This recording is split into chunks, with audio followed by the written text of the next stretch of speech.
Uh, Man, you and I have different impulses on when to grunt. Because I feel like it should go like, uh, uh, uh, like that. Two. There you go. And. Okay, you're doing it on the and. Yeah. And. Yeah, that sounds right. But then again, I'm from a different generation. Oh, sorry, we muted Skype. Hello? Oh, yes, man. Sorry, yes, but he was knocking at the door and we had the curtains. Oh, very sorry. my goodness. Yes, Oh, yeah, yes, man. Wow, what a piece of work that production guy is. Am I right? Yes. You ever have that where you're trying to walk into a room and make a big entrance, but the door's locked? Yes. You ever think to yourself like, man, if only somebody would unlock this door? Yes. Yeah, and then you think like, fucking Bryce, would you unlock that fucking goddamn door? There's one bit that we do at the end of every fucking show. It's not that fucking complicated. Would you just unlock the goddamn door? But then you think, poor Bryce, he's got a lot going on. Brian, he's distracted. He's half deaf in one ear and a little bit sick. I'm sure everything's fine. I'll just wait here patiently. And then what do you say?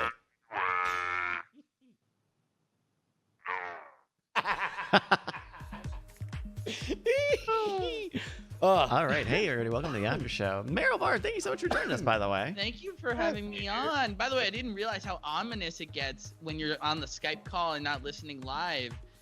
You don't hear the lullaby.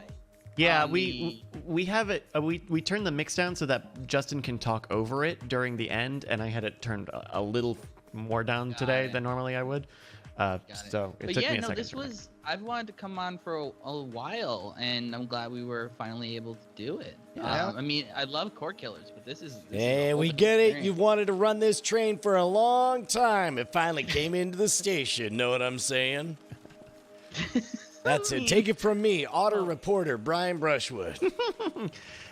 I will say also that's a mystery who doesn't Brian, need solving, Nancy I Drew. will say also that Brian, you and I have chatted. Brian has talked me down from the ledge a shit ton of times in the last year over the phone. and Bryce, you're always a joy to talk to an email, but I have not had a chance to hang out with Justin Robert Young pretty much at all, except for the one interview we did. Yeah. On Word Tetris. But we've gone back and forth a lot. We have gone, and thank you for Justin read a script that will remain unnamed that he had a lot of high praise for. It was great. Yeah, I would love to see something done with it. Because it was a very, very, very good script. Yeah. I will say that, I mean, praise for praise, dude. Dude, I'm still trying to get people to listen to Raise the Dead. That thing is... I mean, like, your support on that is something that was very, very great, and it was amazing. So thank you for being such a big supporter of it.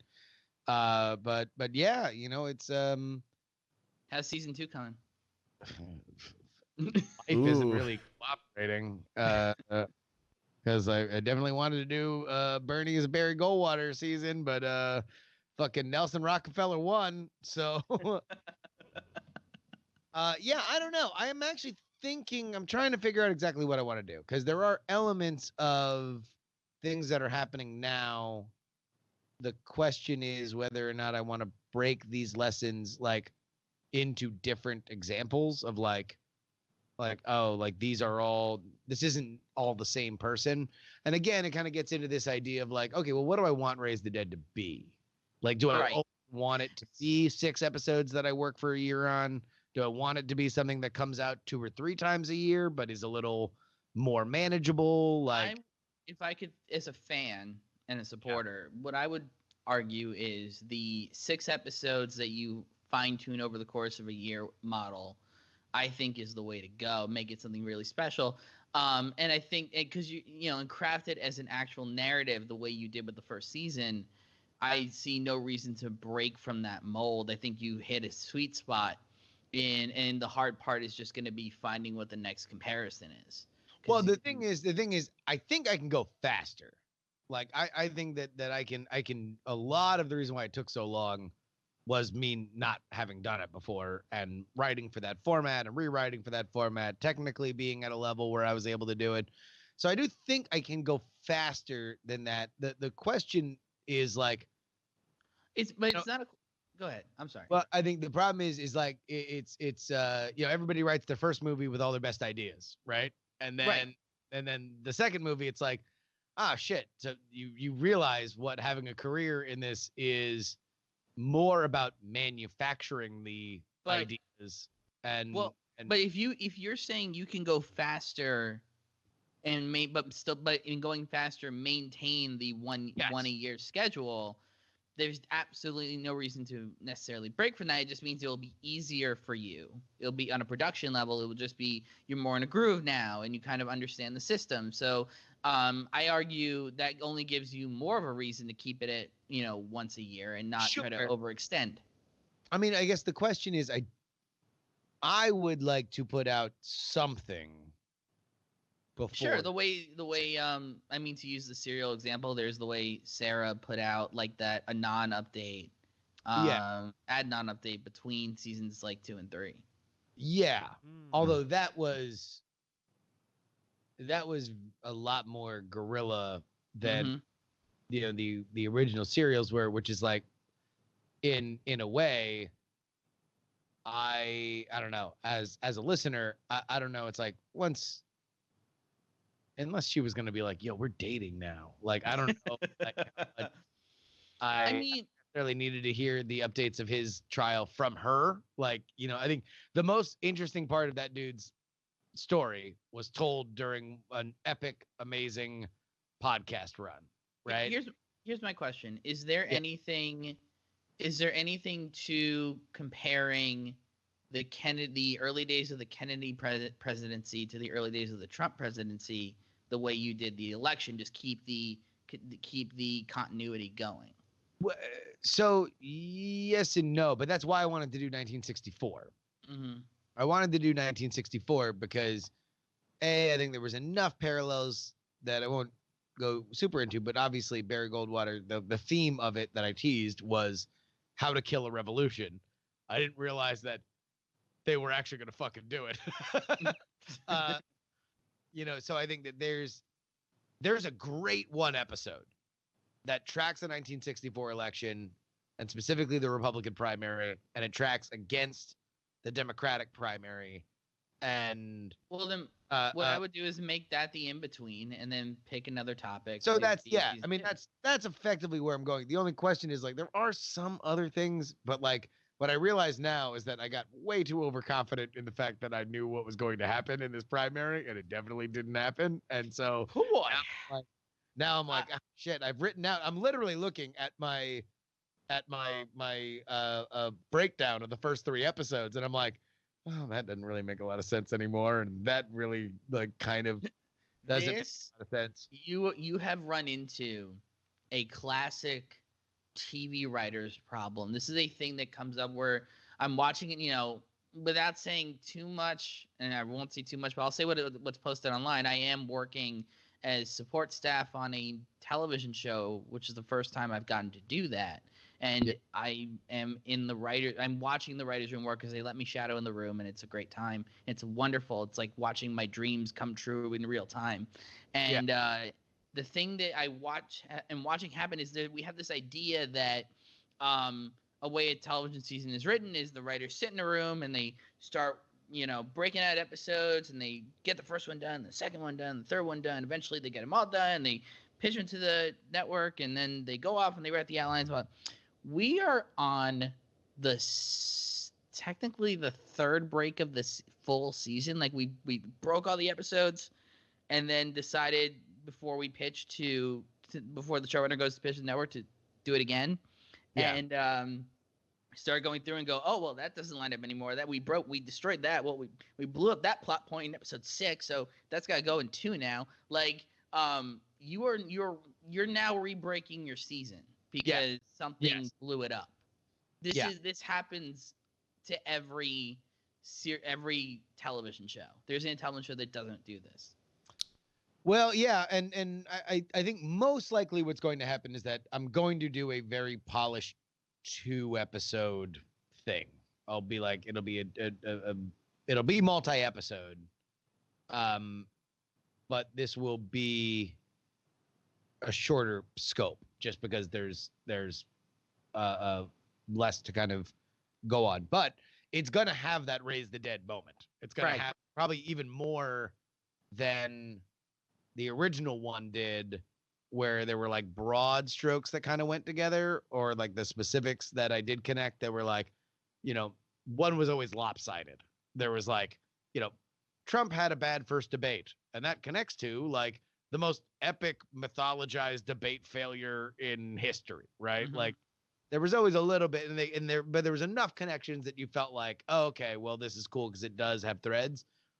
There's a moment in this one where something that did happen now, literally there's books written about what was happening where all the pieces were set and nobody could pull the trigger in 1964.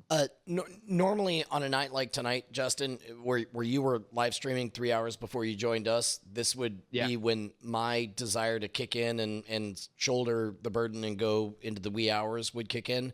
But I'm only 4 hours out of quarantine, so I feel obligated to vanish. We're good. Yeah. Okay. All right. Do you have a favorite show title? It was great seeing you, man. Please don't let it be Mr. 9/11. We won't be Mr. 9/11, but Mr. 9/11 is very fun. As long as that's not COVID 69's not bad. Cool. We'll South figure by it out. so canceled. I like as well. All right. Structural butthole. Bye. Have a good night, man. Bye, Ryan. Feel better. See you, dude. Oh, Jesus. I feel better. Oh, man. Never forget Mr. 9/11. Man, I paid hard for that making fun of Bryce at the beginning when I came on, just rolling that game. Holy shit. Slightly different show title than the 100 people tried to submit. Okay. Yeah. All right, Sun Fun. Very small fire. Half Deaf is pretty good. Half Deaf is actually really funny.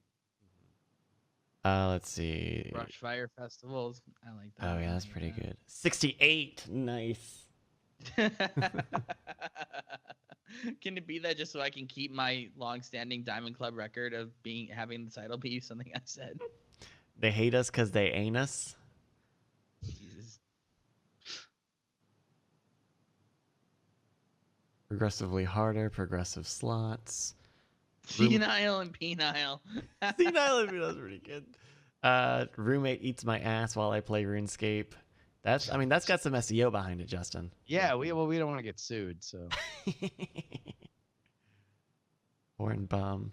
For some reason, every time I did obviously a lot of research for this episode. I kept typing it Pernhub. I kept for some reason PUR. Pern. Contested convention. That might be something. Do you never have a problem with getting flagged for things like that on YouTube? No, not really. All right. My vote's for Half Deaf, but I'm gonna use the bathroom real quick. Okay. Yeah, Half Deaf is pretty good. Yeah. Yeah, we'll do that. Go to Half Deaf. Alrighty, well, up, thank Bryce? you to Scooper Nova Girl and everyone who's about show titles. Hey, what's up, Meryl? How you doing? Not much. How you doing, man? I'm doing We had a good. good You know, talk we've then. got this event coming up. Thankfully, we've got Corey. We don't talk too much about Corey, but Corey's a new guy on our team who is helping set up a lot of the event. We'll be setting up a lot of the event, and so he's taking up a lot of the physical space. Are you in a place yet where you can live stream parts of the compound beyond the studio? Like if you wanted to do like that kind of thing? So we are looking at a live streaming solution. Like we talked about on the show, how many different podcasts and different events that will be happening, and as a function of that, we would like to live stream some version of it, and I think we will. But of course, we also are going to do our best to record and make those events available, not just here on Night Attack, but also for the Ice Cream Social, for their stuff. And so I think we have a solution that will get us something probably pretty good even. But we kind of need to test run it because it won't be in this space. Spoiler alert, Right. the show will not, the Founders Day stuff will not happen in here. but equally, I don't want to take all of this shit and unplug it and haul it over to another part of the property and then undo it and then have to haul it all the way back for Monday's show after Sunday. And so we are going to try to do something, but we have to we just got to figure out some of the physical stuff. But yes, for people who are freaking out, you'll see something. But I think there are gonna be just some stuff that we won't be able to stream. Like, I don't know what we're gonna do for the Possum Posse set because they are not gonna be in the same place where everybody else will be. So it may not. Well, I think they'll be outside and not on the stage that we get. And also, I think that they are going to do an entire concert set, and so that'll be. That's gonna be bad. It'll be great. Those guys are awesome, and the weather will be nice. Like, it'll be great. Mila Malis to stream the music. Can they fit in the pit? In the fire pit? They probably could. I had a vision when Brian was first rocking the property with me. I was like, God, you want to know what would be amazing is if that was like a thing where people because we were talking about performances in there and he was mostly talking about magic.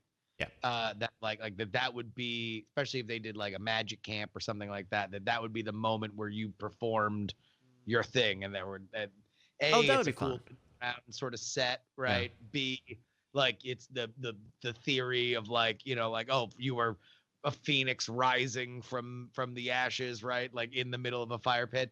But then in my head, I'm like, oh, you want to know what would be fucking gigantic? Like if at some big birthday for Brian, this is where you pay to get Tenacious D or something like that. You get a band that's down there and that would just be such a rad thing. I wonder if, I don't know, maybe that's a move. Someone was asking earlier, how will sound and neighbors work? We'll be fine. We'll be fine. Where is that? So that giant warehouse you guys built, is that still just literally a concrete slab with walls right now, or has that become something? Oh, no, that's built out. I mean, we just got a new AC and heating system in there, and so. But is it are there gonna be floors in it eventually, or is it just or is I it think just gonna be the one giant thing? The plan we are. The stuff that we're doing in there is such that we leave ourselves open to have a second floor in there. I don't know that that's a short-term goal right now, just because we're using that space a lot to film Modern Rogue, and there are some technical hurdles in terms of getting the store operations out of there. And so right now that is pulling duty as kind of a Modern Rogue and storage space. Right. I think eventually it will probably have a second floor, but not in the near term. But that will probably be where most of the live streaming stuff happens. Hey, Justin. Yeah. How's the coronavirus situation in Northern California right now? Because we're freaked out as hell down here. I mean, everybody works in SF that I know is working from home now. Tech people. It hasn't really affected my life all that much, except the fact that my wife is here all the time now, where normally she would go to work. I mean, for my job, I have to regularly be picking up lunches and hitting the grocery store. So I'm extra cautious, when I get into work, of washing my hands and shit, just at pretty much all occasion.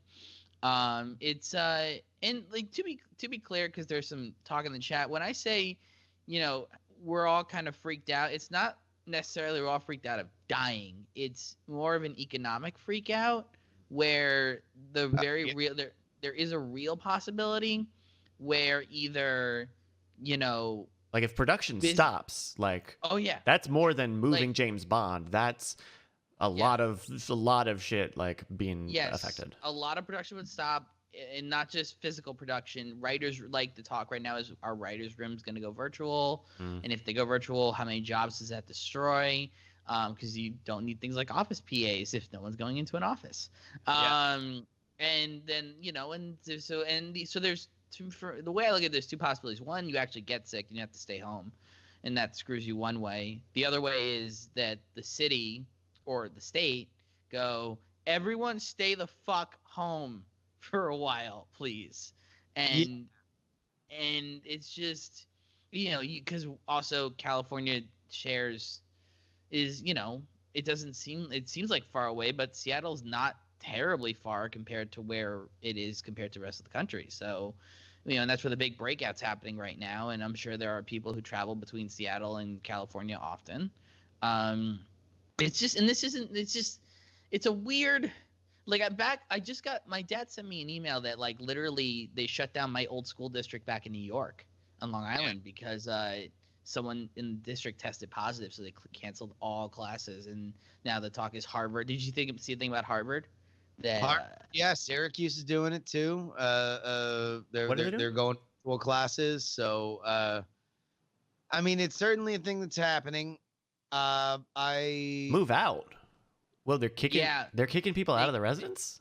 Yeah, they can no longer stay in the residence. Actually, there was an amazing, I think it was Lawrence O'Donnell tweeted that he had a source who was telling him that another university was actually waiting on Harvard to announce because they're also going to piggyback off that. More universities are going to announce. And the thing his source said was, and I quote, "The dormitories are like cruise ships," which is an amazing metaphor.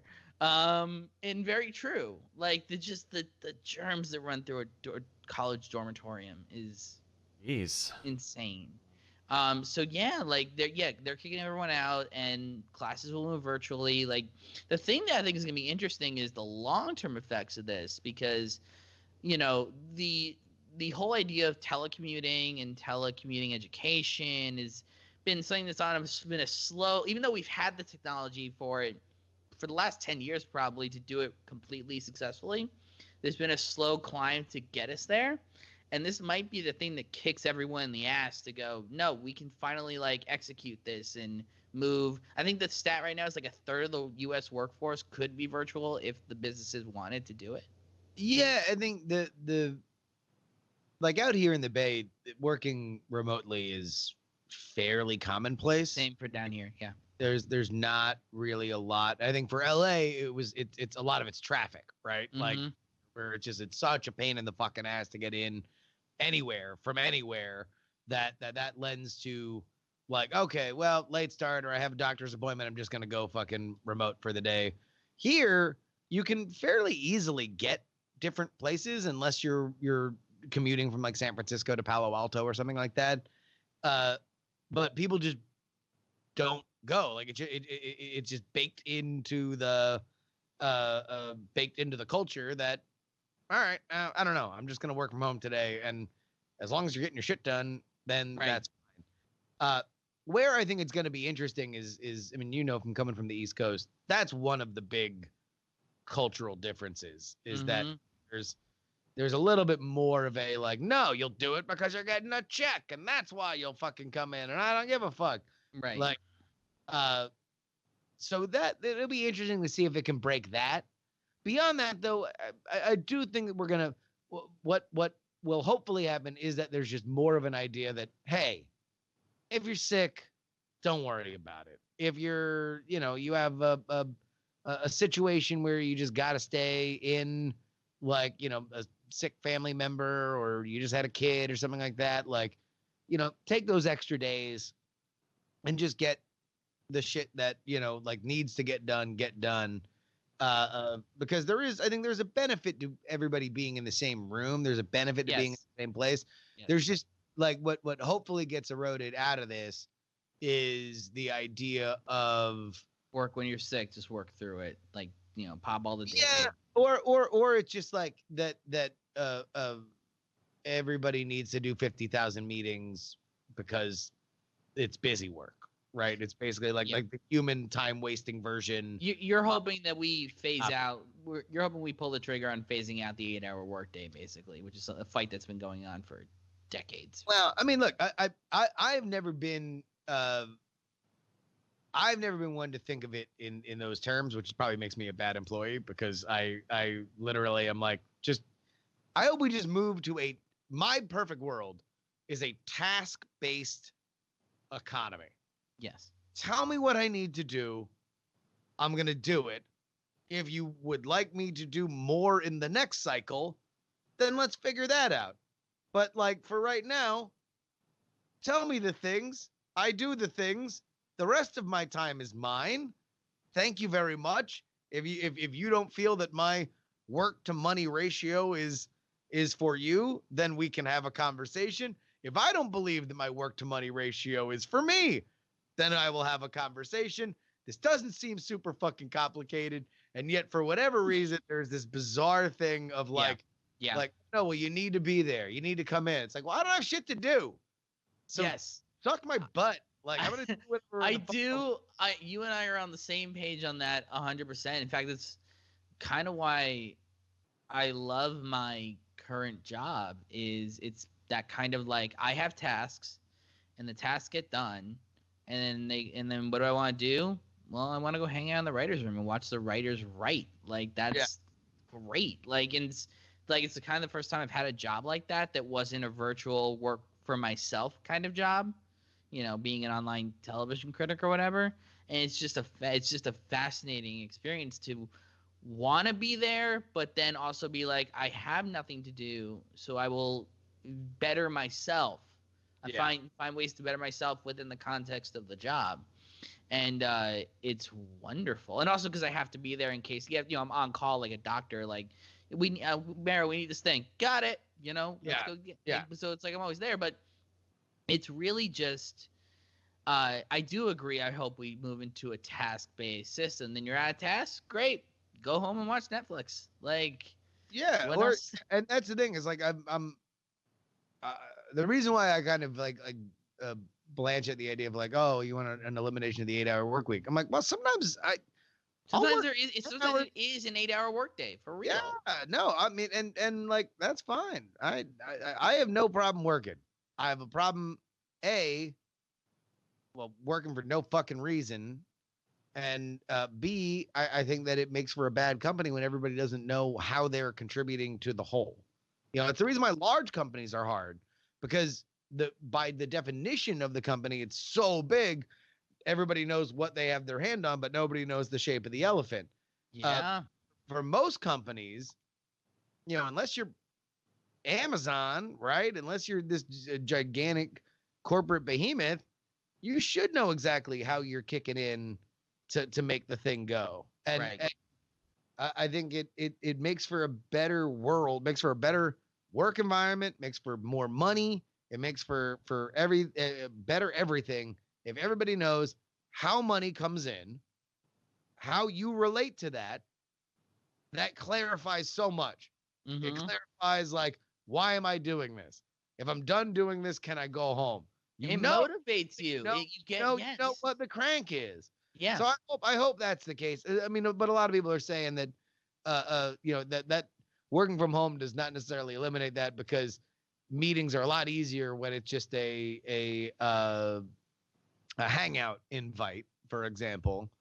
And I get that. There were the things that frustrated me the most when I was at my old job was when we would do these telecommuted meetings. So we would have people from like all over the country or the world on, and like everybody in the room would be on their laptops. Mm-hmm. And it's always, I'm taking notes. Like, fuck you. You're not taking notes. You're on. So we're having this shitty meeting that's half over the phone. So it's immediately disjointed, and we're waiting for other people to talk. And it's just like, none of this shit. Anything that's important, you could have sent this in a fucking email. And beyond that, if you need to have a conversation with the telecommuted people, then have it with just them. Yeah. Like, you don't need to fucking have half this stuff. So I don't know. But again, this is why I work for myself, because I'm a terrible employee. Like, these are the things that I yell about. And then eventually people get tired of me because it depends on what, for you working for yourself, you managed to find a niche that kept growing, and then when it kind of started to flatten out, you found a way to elevate it. The podcast, the Raise Dead podcast. my thing kind of bottomed out. Sure. Well, yeah, you've had a situation where you were independent, and then for various different reasons, both economic and political, you found yourself without a gig. Yeah, well, what's funny is I've actually managed to pick up new work, new outlets, and I'm still writing for stuff, but I don't know. I'm not trying. I don't throw. What happened to me is a very unique circumstance where Forbes did not drop me because of the AB5 stuff. Okay. Forbes just dropped me because that had kind of been worked out, but I think it definitely one thing caused another. I always try to look at the human behavior factor, and the reality is I didn't get dropped because of AB5, but AB5 caused Forbes to reevaluate who was on the platform and who wasn't, and why we need to keep them. And that reevaluation, even though I wouldn't have violated the law terms of it, they were just like, well, you don't pull in the traffic you used to. And it's like, there's a lot of reasons that are outside of my control that are the reasons I'm not pulling in the traffic I used to. But they don't care about that. So it's just, well, you can go. We don't need to keep paying you your $500. So this is all I was ever getting paid, by the way. That's the dirty little secret. I was getting paid $500 to do. Oh no, it's money that you guys get paid to fucking write is bad. Weird.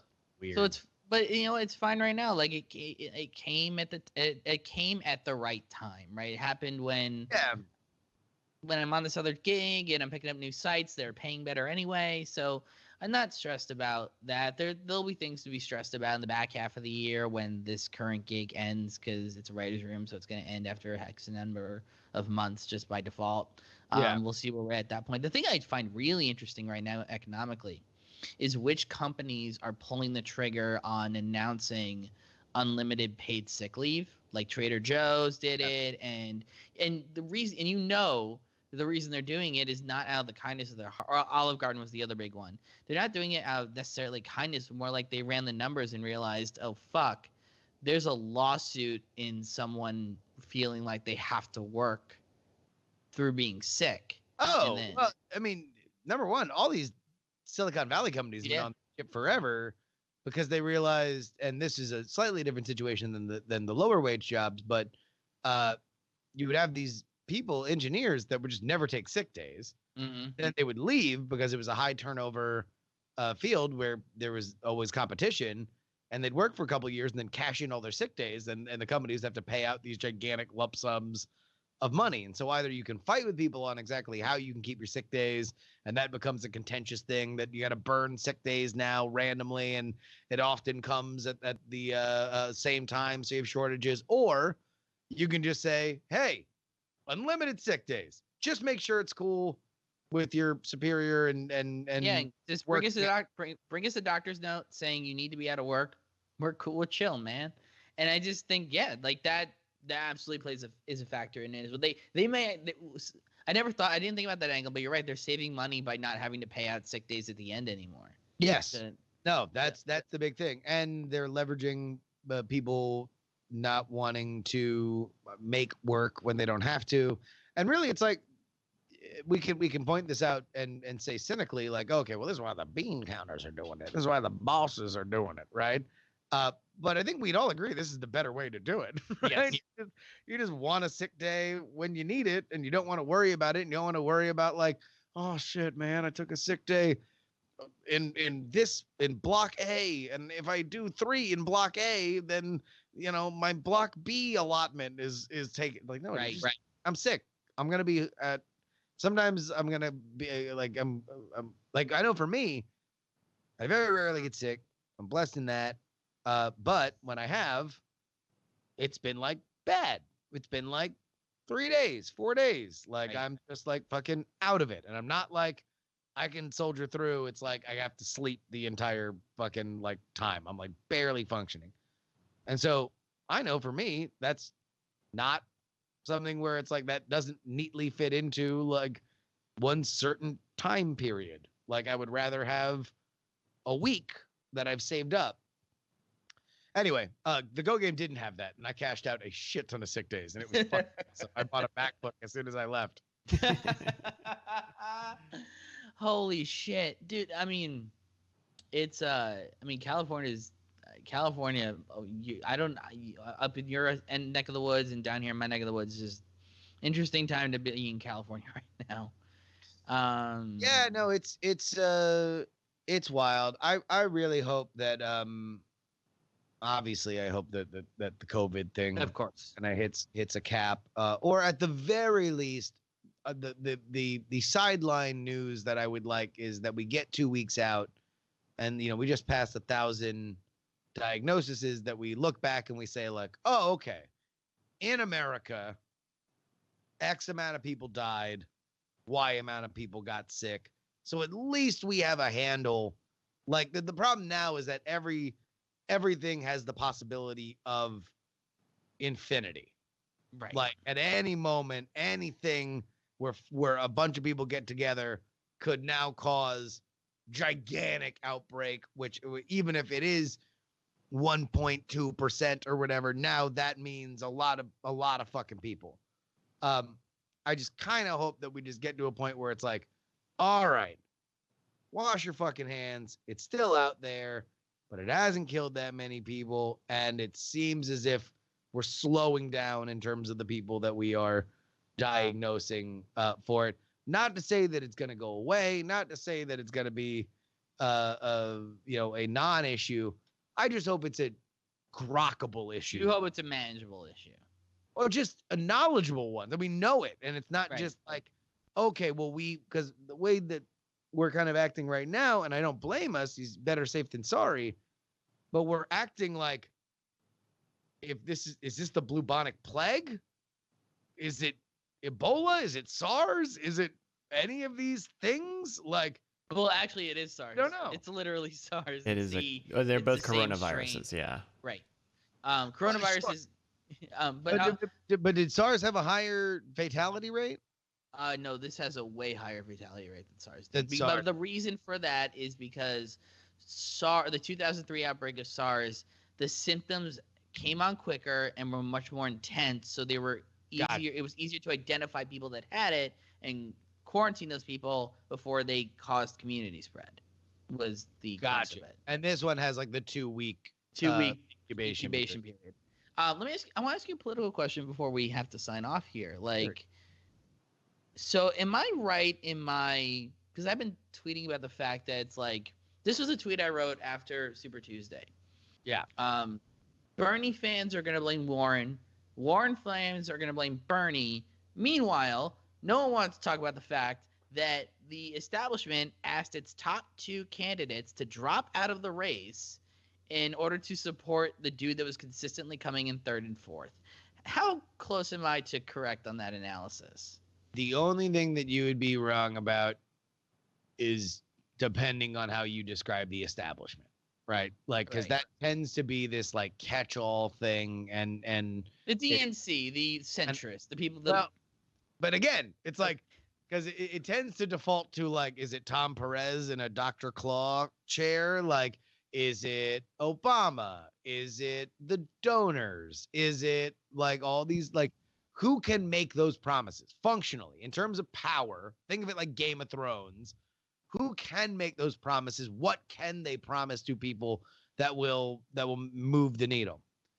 The unanswered question, the 24 hours that we don't know nearly enough about, were the 24 hours that happened after South Carolina, where all the candidates wound up going to Selma to do the bridge crossing.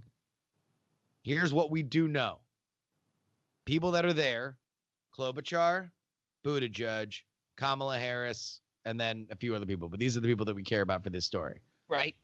As we see, like way later, Kamala Harris records a video in Selma, Alabama, saying, I'm about to go cross the Pettus Bridge. She does not officially endorse on the day that she records that video. Right. The only person who drops out is Pete Buttigieg, but he walks that bridge as a candidate. The next day, Amy Klobuchar drops out, and she was the big surprise because she was about to win a state, like by the polling. And she had gone out this long. Like, why drop out right now? You should have dropped out in fucking Iowa. Like, you should have dropped out, probably when you finished fourth in a state that you're neighboring to, but you didn't. So why drop out now? If there had been these whispers that everybody was going to be in this suicide pact and they were all going to go to the fucking convention together so they could do a brokered convention, which I'm very glad that I was always loudly on that this was never going to fucking happen. Beat. At that point, why did Buttigieg drop out? Why didn't he immediately endorse? We do know that Kamala did endorse in Selma. Why did Amy endorse? And what I can suspect is that it's some combination of, I don't think it's as coordinated as people think, because politics always tends to be so much fucking messier. It's kind of like Hollywood. It's a lot like. Yeah, in Hollywood, everyone's like, oh, well, they're blessed and they're just like shepherding their career. And then it's like, you find out it's like, yes. And like, obviously this person likes me, but it took this other person dropping out. And then this other person wasn't going to take it and they fucking hated them. So that's why I wound up getting it. There's always way more of a Rube Goldberg thing than just like the neat way of thinking of what happened was Obama and George Soros are on a fucking group text, and then they fucking loop in Tom Perez, and they say execute Order 66, and then all of a sudden everything happens. I think what is more likely is Kamala did endorse. Everyone knows it, right? They're all in the same place, literally. And at that point, Pete has to make a decision. They know their internal numbers. They knew that they were probably going to eat shit on Super Tuesday. Right. So if the dominoes are starting to fall, how do you want to do it? And so at that point, I think the Pete decision is we need to be the first. So they go to the Bidens and say, look, we'll drop out, we'll endorse, but we need to do it first. So fucking shelve that Kamala shit for a little bit, because why else would that not come out first? And so once Pete does it, now Amy is like, well, fuck, like now I'm gonna look like an asshole even if I win, especially if Bernie does big on Super Tuesday. So I think that this was far more self-preservation than it necessarily was the call from the top floor. But at the same time, there obviously was, you can't take out the influence of like, well, what does it mean to be on the good side of that donor group? I think it's like Citizens for Prosperity or something, like whatever the big new Democratic donor thing where it's all the big ones, right? They're all there together in their little Justice League table and they're all talking about who they want to put money into, and they all fucking hated Bernie. So it's like, well, what does that mean for Pete's future? What does it mean for Pete's future to secure an Obama endorsement the next time he runs for anything? Like all these things await him on the other side of a decision that he would rather make too early than too late. And do you now, at this point where we are now, do you see a world where Warren chooses to endorse anybody or just decides to just fade out? Fucking hates Bernie, and that's very, very, very, very, very, very, very clear at this point. Uh, Do you think she endorses Biden though, or does she? Oh yeah, well, no. Now she's running out the clock. As soon as Biden is like guaranteed to be the nominee, she'll come out and go, "Well, I'll just go, yeah, I back Biden because." But now it doesn't have to be like she's choosing Bernie or Biden over Bernie. She'll say, I still will always fight for Medicare for all, and I'll stand side by side with Bernie in the Senate, and we'll fight to do it. And we'll fight to convince Joe that this is the right thing to do. But right now, the key is more about uniting the party. So yeah, no, she ran out the clock. Like the Yang. So it would be like a more better version of what Yang did today, where he's like, the math says that Joe Biden is. Yeah. I think Yang wants a seat at the table. He came from out of nowhere, so he doesn't want to be a protest figure, and so that's his thing. Now, people are saying that Warren took forever to back Clinton in 2016. Yeah, she wasn't a candidate then. She didn't have the yes, she had political weight amongst people who watched MSNBC.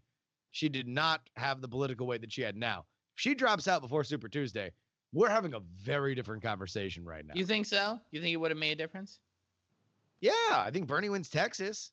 Mm-hmm. I think Bernie wins Massachusetts, most likely, especially if she gets if I mean everything that happened that swung Biden's way, you mitigate on some level, maybe not totally, but you mitigate on some level, specifically in Minnesota, specifically in Massachusetts, specifically in Texas. Well, the one thing I wonder is when you break down the numbers, Bloomberg stole X amount of votes from Joe, so it's if Bloomberg's not in the race, his votes would go to Biden for sure. Where else would they really go? Yeah. I mean, I think in the world where Elizabeth Warren says Medicare for all means more to me than anything, I got to drop out and back the person that has the best shot at it because obviously this centrist Voltron is happening. Bless you. Then, I think Bernie wins Massachusetts. And I think and I don't think that Biden barely won Minnesota. The craziest thing is that here's the real what if. And I mentioned this on last week's PX3. If Bernie doesn't blow everyone out in Nevada, I think we're also having a much different I listened to that. That was a good one. Yeah. No, and I when you started breaking down having that interview you did, I forget with who it was, but breaking down the numbers of it, just like how that kind of gave everyone an overinflated expectation of what Super Tuesday was going to look like. Yeah. And it was like, holy shit, the two biggest delegate halls are in Texas. Like, he fucking rocks ass with Latinos in Nevada. Who are the two biggest Super Tuesday states? Texas and California. Guess what? Right. They got a fucking lot of Latinos. Yeah, it's interesting. I think that there's a lot of unanswered questions here. Hopefully we get the story that I need more clarity on is what the fuck happened in Selma. And actually, the senior political dude from Vice is going to be on the show tomorrow. He was in Selma, and that's the only thing I'm going to ask him about. Nice. I look forward to it. Yeah. So listen. Dude, this was fun, man. This was a good time, dude. Maybe so. Here's a video. Ooh, videos. Cool. Half as much fiber again every day in the form of whole grain cereals, fruit and vegetables. And one of the easiest ways of increasing our fiber is to switch to wholemeal bread. All kinds of people are doing it.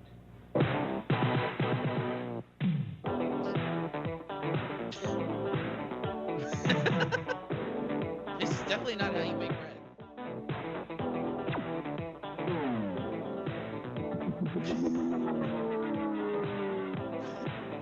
What the fuck?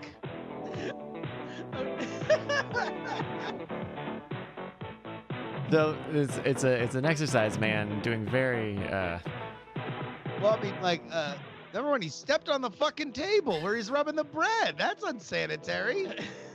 This is how you spread coronavirus. Okay. If you've ever seen the Eric Prydz Call on Me video, it's that, but they're making bread instead of exercise. Tyler Durden jacked. We get a lot of Bryce, fiber from our wholemeal bread if we eat 1 or 2 slices like this with every meal, and a lot of proteins, vitamins, and minerals. That bread looks raw. Bryce, do me a favor, look something up. Type into YouTube Action USA. Action USA. Action USA. Show me the search results so I can that are on the screen. Okay. Yeah. All right. Okay. Great. Click on that second one and scroll. Oh no, wait. Down. Go down. Actually. Wait. Yes. Click on that one. The Action USA. The title doesn't lie. Okay. Here. Yes. From Bad Movie Bible. Me? So context here is these stunt actors in Texas in '89 were like these stunt guys were like, we can do it better than Hollywood does. So they made a movie that's basically all stunts. Oh. And it's the most like this is the best. This is maybe my favorite one. They just jump a bus for no reason, and there's it's God! And then right. onto waiting traffic. Oh God. Yeah, and it's so clear as you watch the movie how much of it is shot illegally. They did not get permits for anything. That helicopter flies like 20 feet over populated streets. I watched it with at a movie night very recently with a buddy. And he pulled out this VHS and was like, "You guys got to see this." And we just started watching it, and it got to the point where it felt like the main form of communication that was taking place was in the form of stunts. And none of this was shot legally. I guarantee you. Like it was, like look at that. That's how you know it's good. That's how you know you feel it in your bones. It is absolutely it's insane. You guys have to track this movie down. Like you can just find it, Diamond Club. If you can find this, Looked like one of those Action search US results on YouTube was the entire movie. So. Well, but it's in German. It's like it's not in English, so you can watch it kind of. But yeah, it's just look at that. Why is it in German? Wait, what? Where did they film it? If you want to go back and look at the full movie, I've seen that one. That one is not in English. It's dubbed. But the movie is in English, and it's watch it with a group. If you track down the English version. Oh yeah, no, that's definitely dubbed over. Weird. Watch it, or maybe it's French, whatever. Watch it with a group. Watch it drunk, and it's one of the best movie watching experiences I've ever had. Oh man, this was less than a week ago. I did Justin. Yeah, there's a chance you probably saw this clip, huh? I don't know. Oh, okay, let's play it. There's someone on Twitch. Bitch, say I ain't got money. Say I ain't got money. Gotta. Oh my God damn. He accidentally fires What the fuck? a pistol off into his desk. I swear to God, I just emptied the mag. You didn't see the clip though. Right. Oh my goodness. It's very. Okay. That's. You know what's funny? I saw another video of a guy doing a very huffy tutorial on how to clear a gun, and I didn't realize why people were posting it. But now I know. I guess he was responding to that because he was like, this is how you empty your mag, and I kept thinking that it was going to end with him accidentally firing because that's normally what happens with that setup. But no, he didn't. He just correctly went through it. So. I feel like this is not a controversial statement to say maybe don't bring your gun onto a live stream. Like there really is no place for it. I don't think that there's a lot of good things that can happen. No. Right. I just don't think that there's a lot of like, oh, you meant no, my career started. I brought a gun on a live stream.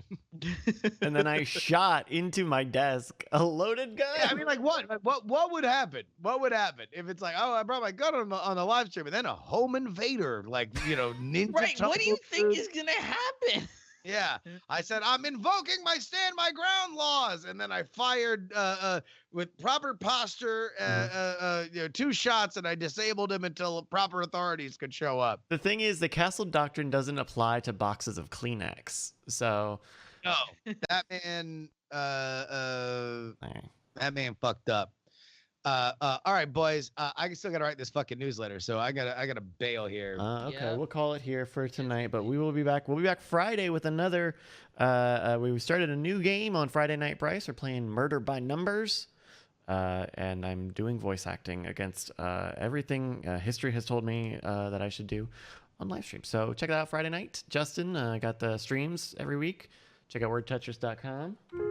Yeah. And, yep. Promo code NT for 25% off at wordtetris.com/archive. That's right. We'll be back with more shows, more podcasts next week as usual. Thank you everybody for watching. Thank you everybody for joining us. I'll see you next time. Bye. See ya. I was looking for some trouble, you were looking alright. Every time you said a word, I was staring at your lips. I don't think I've ever been so close to a love like this. I never met someone like you. I never felt